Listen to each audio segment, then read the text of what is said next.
François G de l'AFD. Oui, mais merci beaucoup. François Gay, je m'occupe à l'Agence française de développement des questions religieuses, qui est un sujet d'intérêt récent dans notre grande maison. Vous êtes passé assez vite, finalement, d'une réflexion sur les individus et leurs motivations aux réflexions sur les organisations et leurs motivations, voire aux États. Je crois qu'effectivement, quand on parle de ces deux sujets, l'aide aux autres et ces motivations qui peuvent être religieuses, il y a des questions de fond qui nous sont renvoyées en permanence et qui orientent aussi nos stratégies. Il y a le sujet de la neutralité. La neutralité, on en parle comme un principe du droit international, comme si c'était bien et comme si c'était naturel. Mais la neutralité pour un individu n'est pas naturelle. La parabole du bon samaritain, elle est révolutionnaire parce qu'elle dit que nous pouvons aider des gens qui nous sont étrangers. Alors ça fait certes déjà 2000 ans, mais enfin on n'est quand même pas encore tous exactement là, et donc cette neutralité n'est pas naturelle. Si aujourd'hui le droit international veut l'imposer, et je pense qu'il a raison, c'est bien parce que spontanément et naturellement nous allons aider nos prochains, ceux qui nous sont les plus ressemblants, les plus proches, et pour parodier quelqu'un d'infréquentable, plutôt ma sœur que ma cousine que ma voisine, etc. Et c'est ça qui est spontané et naturel chez l'homme, et donc il faut que autre chose motive l'homme pour qu'il aide celui qui n'est pas seulement celui qui lui ressemble. Et de ce point de vue-là, le religieux fait partie de ce qui peut l'orienter vers autre chose que celui qui lui est proche. De la même façon, sur le sujet de la gratuité, on est entre personnes qui donnons notre temps, notre vie, parfois, à l'aide aux autres, comme si ça nous était naturel. Enfin, l'idée de la gratuité est quand même un concept qui n'est pas naturel, ou alors qu'il est chez ceux qui en ont les moyens. Donc, quand il s'agit de la religion, celui qui est croyant a une mission qui n'est pas forcément de prosélytisme, mais qui est en tout cas au moins de témoignage. Et le témoignage par l'action, là aussi, qui est encouragé à la fois par le Coran, à la fois par l'Évangile et évidemment par l'Ancien Testament, le témoignage par l'action, c'est tout à fait structurant pour nous, parce que effectivement, nous allons devoir montrer que nous croyons et donner envie aux autres de s'intéresser à ce qui est notre moteur. Et j'aime bien l'expression de moteur de l'action, qui est le troisième sujet clé, qui est, mais au fait, quels sont les agendas que nous avons? Pourquoi agissons-nous? Là, on peut toujours se dire que l'État est neutre et qu'il va aider seulement ceux qui en ont besoin. Mais la question se pose pour l'action humanitaire comme pour l'action de développement. Les États ont des agendas. Et quand on voit la politique d'aide au développement, par exemple, de la Grande-Bretagne, elle est extrêmement limpide, extrêmement simple. Les Britanniques aident les pays qui leur ressemblent, qui sont des anciens pays du Commonwealth, et dans lesquels ils ont des intérêts stratégiques ou économiques. Ça ne veut pas dire que ce n'est pas bien. D'ailleurs, ils ont une politique qui est extrêmement ciblée et très efficace grâce à ça. Mais je crois que la question de savoir quel est notre agenda et pourquoi nous aidons doit être structurant. Et la religion fait partie des moteurs. Et il faut se poser la question de savoir ce que sont les autres moteurs de l'action. Merci beaucoup. Si vous voulez passer le micro à M. Al-Madani, j'aimerais bien effectivement vous entendre réagir sur ce qui a été dit un peu en filigrane depuis quelque temps. C'est-à-dire, est-ce que l'humanitaire aujourd'hui doit se référer à de la laïcité, à une universalité, ou est-ce qu'il faudra qu'il s'adapte, que cet humanitaire s'adapte à des circonstances plus locales, plus culturelles, voire cultuelles? Je dirais les deux, sans vous surprendre. Parce que je pense qu'une très bonne partie de toutes les religions et les convictions sont capables de s'adapter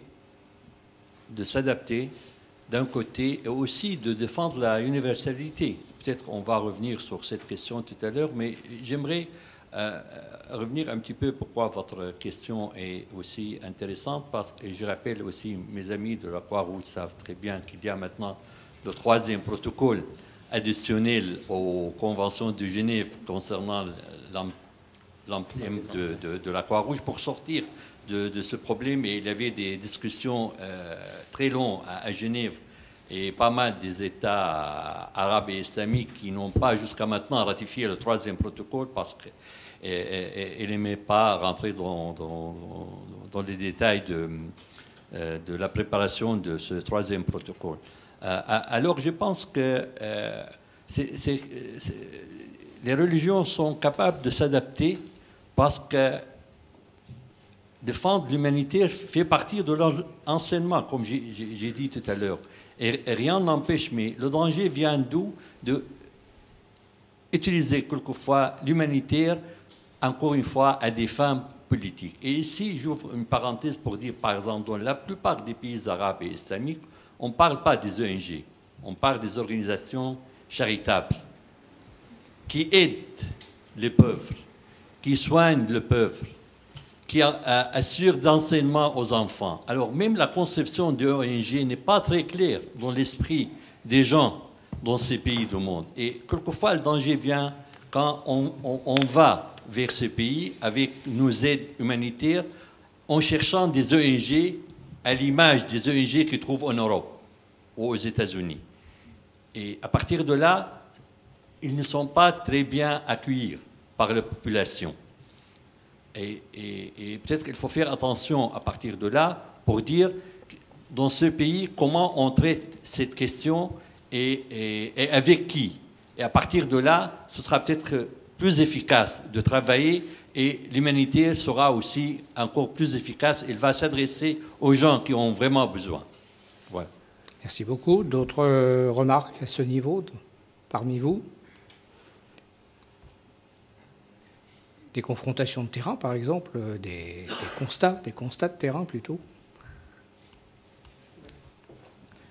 Michel Brugière, médecin du Monde. Ex. Et tu le restes toujours. Non, je ne sais pas si je vais répondre à vos questions, mais moi, ce qui m'interroge, c'est effectivement la source des motivations entre la religion et l'action humanitaire. Je pense que c'est complètement différent. La religion, ça s'appuie sur une foi, enfin la religion chrétienne que je connais, elle s'appuie sur une foi, sur effectivement l'acceptation d'un mystère, et qu'elle se traduit après dans des actions qui sont des actions. Le maître mot de la religion catholique, c'est aimez-vous les uns les autres. C'est la compassion, la miséricorde, le pardon. Je ne retrouve pas ces choses-là dans l'action humanitaire. L'action humanitaire, moi je trouve que celui qui en a donné la plus belle définition, c'est Michel Foucault, quand il dit c'est notre conscience universelle, c'est notre conscience d'une humanité qui nous pousse effectivement, ce ne sont pas les politiques, ce ne sont pas les religions, c'est notre conscience d'humanité qui nous pousse à intervenir. Donc si tu veux, moi j'en suis là dans la réflexion et je vois pas bien, en dehors du discours que vous avez dit, qui est connu sur l'instrumentalisation et tout ça, mais je ne vois pas bien les liens formels, théoriques, qu'il peut y avoir dans ces deux dimensions-là. Alors peut-être que des gens s'engagent dans l'humanitaire, dans cette conscience universelle, dans cette conscience de l'humanité, parce qu'ils ont une culture chrétienne, ils ont une culture autre derrière. Mais pour moi, ce sont vraiment deux champs complètement différents. Il y en a un, c'est un mystère, et l'autre, c'est une conscience. Donc c'est quand même pas la même chose. Merci Michel. Rachid? Écoute, il n'y a rien de mystérieux dans l'action humanitaire qu'on mène. Parce que quand vous dites votre conscience, elle est universelle, la conscience, elle est pour tout le monde. Qu'on soit croyant ou pas croyant. Mais on a une valeur ajoutée en tant que croyant. C'est quand on obéit à des obligations. L'islam parle de droit du pauvre dans l'argent du riche. Donc on a une obligation de rendre à cette charité à ce bénéficiaire, et c'est une obligation, c'est même pas une action de charité, c'est une obligation. L'islam a passé l'action humanitaire ou charitative, bon, il y a un mélange, on ne va pas rentrer là-dedans, l'essentiel comme axe principal dans les 5 piliers, c'est une obligation. En plus de l'obligation, on peut faire du rap. Faire des actions supplémentaires. Donc c'est pas quelque chose c'est quelque chose de concret. Et quand le musulman va faire cette action-là, il va la faire parce qu'il est appelé par un devoir religieux, mais il le fait également habité par la même chose que celui qui ne croit à rien du tout, par sa conscience et par son amour pour le prochain, par son amour pour celui qui souffre. De la même manière, il y a des éléments qui sont universels, qui ne sont pas réservés aux non-religieux, mais qui sont réservés à tout le monde, la même conscience. En plus de cela, quelqu'un qui est croyant, chrétien ou musulman, il a une obligation.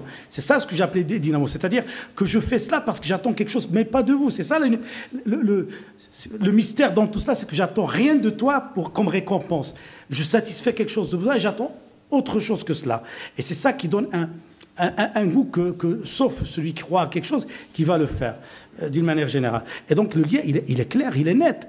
Et en dépassant ce débat, parce que moi, quand vous dites action laïque ou pas laïque, c'est quoi l'action laïque? C'est quoi l'action non laïque? Moi, je ne l'ai jamais vu sur le terrain. Quand je suis sur le terrain de l'action, ces questions-là, ils sont métaphysiques, le bénéficiaire, il ne connaît rien du tout, et celui qui est dans l'action, mais il ne se pose même pas l'action. La question, Michel, quand tu étais quelque part sur le terrain, la seule chose que tu cherches, c'est de trouver des solutions pour apporter l'aide à droite, à gauche. Mais il y a des actions, bien sûr, instrumentalisées, qui étaient dans un passé colonial, malheureusement, il faut le dire, ou bien dans un passé très présent également, où justement la religion est utilisée à d'autres fins, et même inscrit. Il faut lire les statuts des organisations, il faut lire les actes des organisations, et on va les découvrir. Mais je suis d'accord, c'est là où on inscrit la dérive. Mais la dérive peut venir également du non-religieux. Le politique lui-même, quand il instrumentalise l'action humanitaire, et parfois volontairement, et même en Occident. D'ailleurs, l'humanitaire français, lui, il veut être indépendant à l'inverse. Il y avait quelqu'un qui a écrit trois schémas des ONG au niveau occidental. Il y a une partie qui obéit aux exigences de l'État, donc on est loin du religieux là.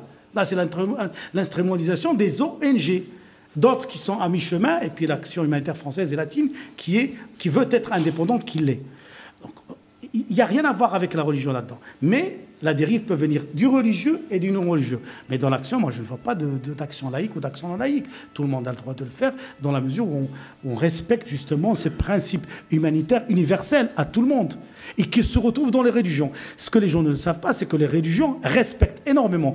Et le droit humanitaire international, des recherches ont été faites dans ce sens-là. Et l'action humanitaire universelle qui est définie par les différentes chartes européennes et internationales.